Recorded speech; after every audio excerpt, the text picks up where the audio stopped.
Hi, this recording is going to go over the first question, number 1 of 1.2 cumulative practice problems. What we're trying to do in this first question is find the median of this data set.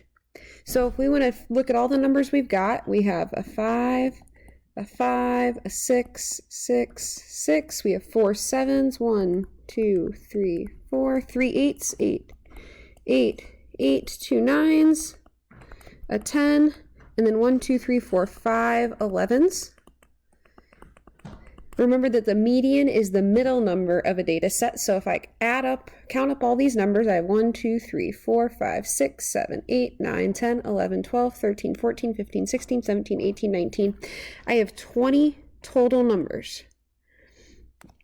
Now, because I have an even set of numbers, I won't have one middle number. So I'm going to look at the 10th and the 11th number. So 1, 2, 3, 4, 5, 6, 7, 8, 9, 10, 11. So this is the 10th number and this is the 11th number. In our case, that works out well because they're both 8. So the median of this data set is 8.